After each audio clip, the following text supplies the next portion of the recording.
थे तो कुछ नहीं किया। फिर यहाँ अंग्रेजी, हिंदी, उर्दू, संस्कृत और फारसी उसने सब पढ़ी, लेकिन जब जाने लगा सब रखवा लिया, सब कुछ नहीं, सब रखवा लिया। वो पहचान भी नहीं सकता कि दीवार है। सब सुनना बोलना ये सब कुछ यहाँ रखवा लिया, रखो कुछ आपको लेकर के जाने और न लेकर के कुछ आ दिया। तो आप लोग यहाँ अड्डा बना रहे। अरे भाई प्रदेश में आए हो, मोहब्बत प्यार से मोहल्ले के गांव के लोग सब मिलजुल कर आते हैं, इंसान है, सब मिलजुल प्यार मोहब्बत से अपने अपने जो काम करते हो। एक माँ के 100 बच्चे, अब वो 100 बच्चे हैं, एक ही घर है। तो उन्होंने कहा देखो भाई ऐसा है, कारीगिरी करो, तुम बढ़ई का काम करो, तुम ये बाल बनाओ, नाई का काम करो, तुम धोबी का काम, उसी में से एक बन गए। और काम एक दूसरे की सेवा हो रही है, सब लोग एक दूसरे को मान और सम्मान, सेवा और आपस में मोहब्बत और प्यार। कोई किसी तरह का घर परिवार में झंझट नहीं है। जब ज़्यादा दिन हो गए तो आपने काम की जाति बना दी, तो झगड़ा तो यही से अज्ञान का शुरू होगा। तो चारों तरफ देश में जो चला हुआ है कि सवर्ण और अवर्ण, अरे सवर्ण तो ज्ञानी थे जो परिवार के नियम का बोध कराए, जो समाज के नियम का बोध कराए, जो राज के नियम का बोध कराए, जो धर्म के नियम का बोध कराए, उसको कहते हैं सवर्ण। बाकी अवर्ण उसको कहते हैं जो अज्ञानी। उनको ये शिक्षा देते थे। जब इनको सबको शिक्षा अपने परिवार की, समाज की, अपने राज्य की और धर्म की मिल गई तो ये सब सवर्ण हो गए। फिर जो आपके बच्चे पैदा हुए सब अवर्ण या ज्ञानी।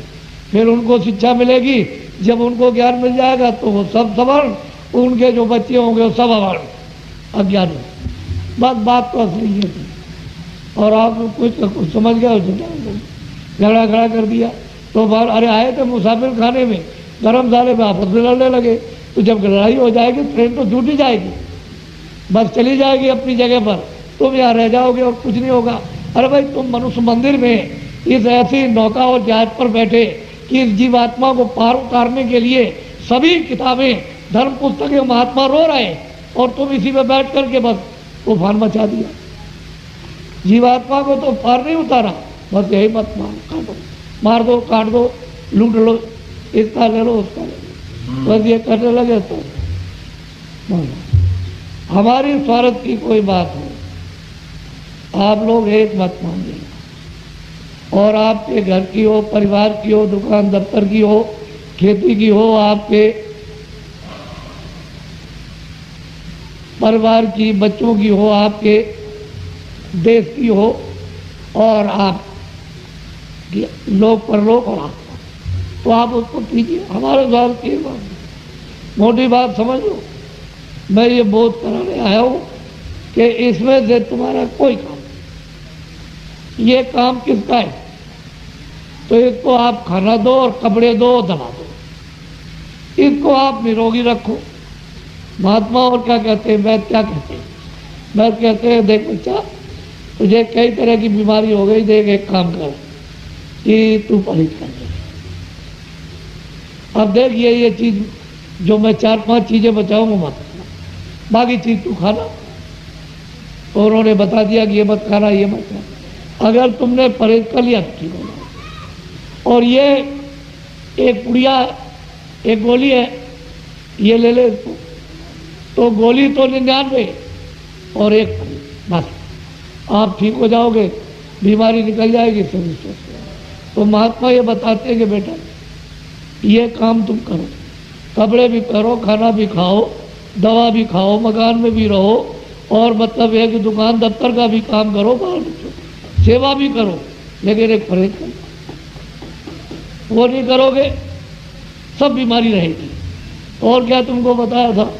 वो कहा था मोह सकल व्याधन कर, मोह व्याधियों का कहते हैं क्या है, सागर है। उसमें कितनी कितनी व्याधियां खड़ी हो जाएंगी। तो ये व्याधियां लग गई आपको, ये घरेलू व्याधियां, शारीरिक व्याधियां, मानसिक व्याधियां, ये जितनी भी व्याधियां हैं, काम की व्याधियां, मतलब ये काम की और इस नियम की, उस नियम की, और राज नियम की, और धर्म नियम की, तमाम व्याधियां लग गई। आवाज अब क्या करें बेचारा, परेशान है। तो आपकी मेहनत इतने दिनों की मेहनत, हमारे पास सब तरह के आदमी आते हैं, गरीब से गरीब आते हैं, अभी से कोई आदमी ये नहीं कह सकता बाबा जी गरीब से नहीं मिलते, या मतलब ये, लेकिन वो कहते हैं कि महाराज बड़ी शांति है। तो मैं वो कहता हूँ तुमने शांति का कोई काम ही नहीं किया। जब तुमने दरवाजे खोल दिए अपनी इंद्रियों के कि तुम चले आओ बीमारियां, चले आओ काम, चले आओ क्रोध, चले आओ लोभ, चले आओ मोह, चले आओ अहंकार, तो घुस गए। अब उन्होंने अपने घर बना लिया तो ये बगैर निकाले अब किताबें निकालेगी, स्नान करके आओगे वो निकाल देगा। अरे ये तो जब तक महात्मा सिद्ध पुरुष ज्ञानी पुरुष जब तक नहीं मिलेंगे तब तक ये निकलते। ये इन्होंने वीरान कर दिया, ये सब विवेक सब खो करके खत्म कर दिया। इसलिए ये आपदा अभी जो आपको दिखाई दे रही कुछ नहीं है। ये तकलीफ जो अभी तक आपने देखी है, हमने अंग्रेजों का राज देखा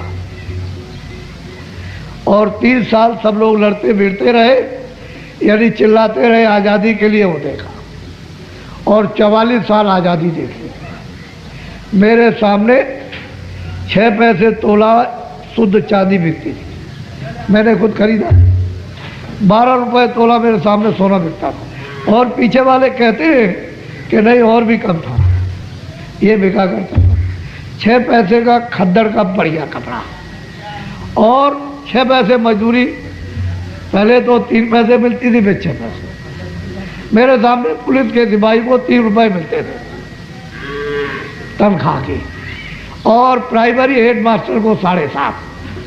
तो आप हमको क्या बताएंगे, हम तो देखते आ रहे हैं जमाने को, और अब यहाँ पहुँच गए आकर। ये बच्चे पैदा होंगे तो कल्पना करेंगे, इनको तो वैसे ही शंका हो जाएगी। तो इसलिए आप शरीर वही, शरीर का तो कोई फर्क नहीं। पहले तो इतने अस्पताल नहीं थे, इतने डॉक्टर नहीं थे, इतने कारखाने नहीं थे, इतनी बीमारियां नहीं थी। तो हमने बड़े रिस्क पुष्ट, हमने भी मध्य प्रदेश देखा था अंग्रेजों के राज में, तो बड़े रिस्क पुष्ट लोग पहलवानी करते थे अच्छे, इतनी भी वैद्य में रहते थे। हकीम गांव में, उन्होंने कहा भाई बुखार हो गया, उनका लाओ जड़ी ले आओ, पत्ती ले आओ, बस पीजिए, उसको दे दिए।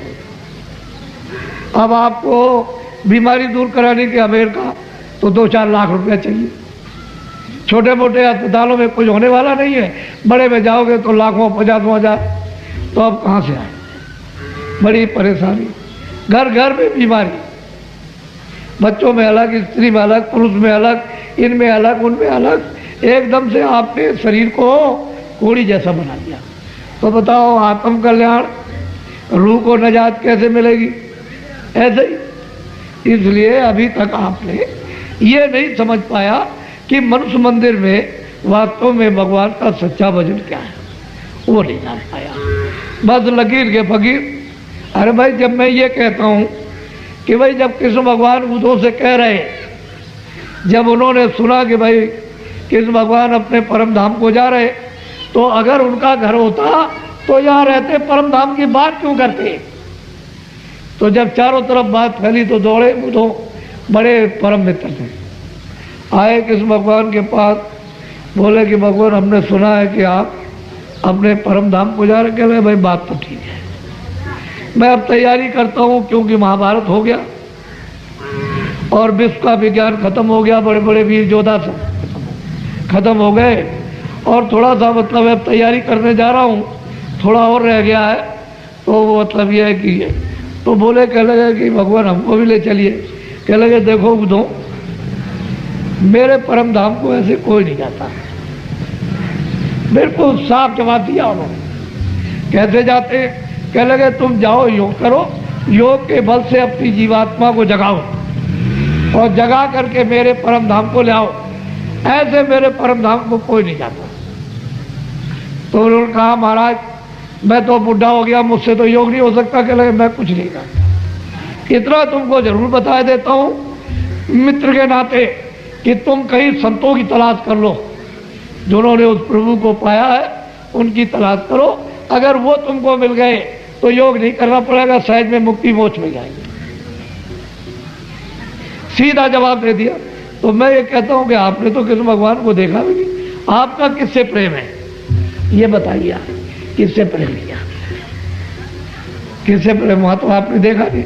अगर वो कहते देख बच्चा आज से तू झूठ मत बोलना, तो आप वहां जाएंगे नहीं मंदिर में।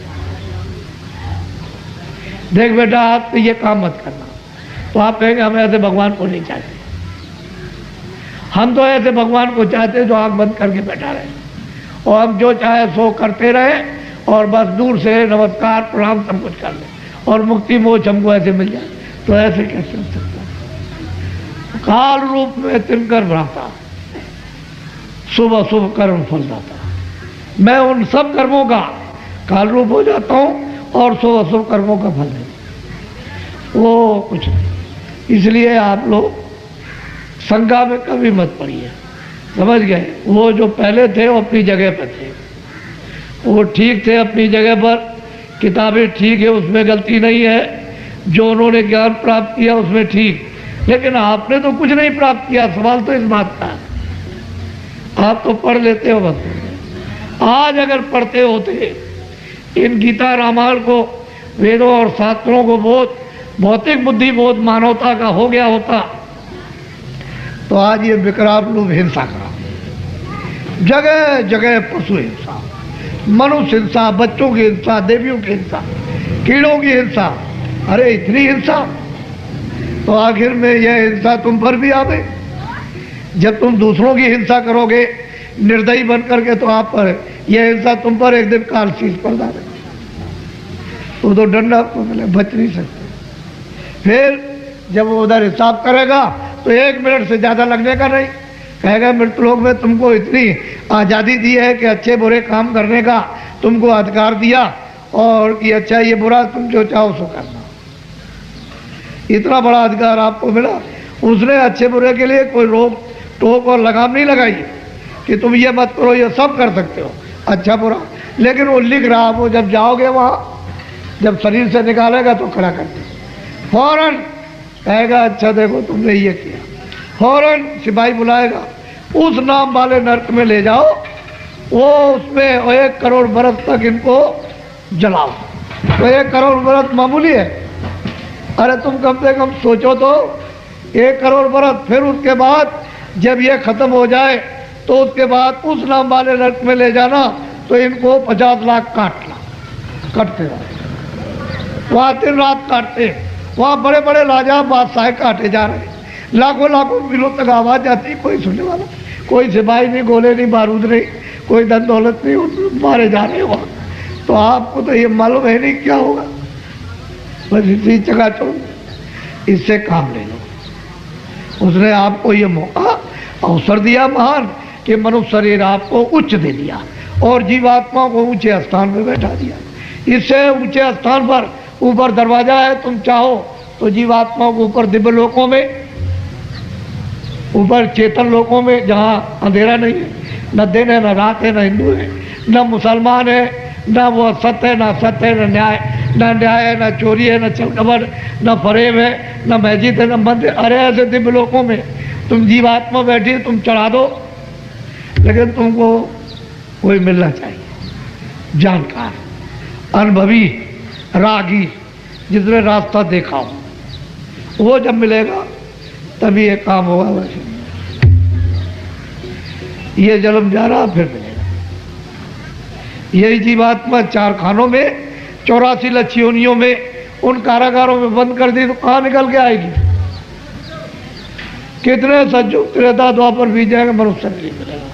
मैं आपको ये याद कराने आया, हमारे स्वार्थ की बात हो, एक मतलब तुम्हारे मतलब की हो तो अपनी पियो। मोटी बात में तो ये सोचता था कि मनुष्य अपनी मतलब मानव विद्या, बुद्धि विद्या और आध्यात्मिक ईश्वरीय योग विद्या को इस मतलब है कि कलयुग काल में जान लेगा, जबकि ये कहा गया कि कलयुग के समान दूसरा कोई भगवान की प्राप्ति के लिए युग ही नहीं है, यह सबसे सहज युग है, आसान और सरल है। ऐसे सरल युग को पा करके भी और जीवात्मा को मनुष्य मंदिर में नहीं जगा सके, धिक्कार है, बेकार है। पशुओं की तरह से पेट भर के और मतलब है काम करके सो जाते हो और जैसे पशु मोह ममता करते हैं ऐसे आदमी काम करे और मोह ममता करके और सो जाए, तो ये क्या है इसका अनमोल जीवन। फिर किताबों के सार और सत्य को आपने क्या समझा? इसलिए किताबें काम नहीं कर पा रही, क्योंकि वो तो अब बात यह है कि दुनिया का वायुमंडल, वातावरण, दुनिया का कामकाज, विचार दूसरी तरफ मुड़ गए, अज्ञान की तरफ चले गए। वहाँ तो कोई किसी तरह का बोध सत्यता का भौतिक ही नहीं, सिवाय मतलब यह है कि वो तो चंचल है। ऐसे मतलब यह है कि एक क्षण भी नहीं लगता है तो कितना चक्कर मार करके फिर आ जाए। फिर ऐसी चलती फिरती तिरंगी दुनिया में आप किताबों से क्या पालोगे? उन्होंने तो बहुत मेहनत की थी, तब किताबें हमारे प्रमाण के लिए लिखी थी।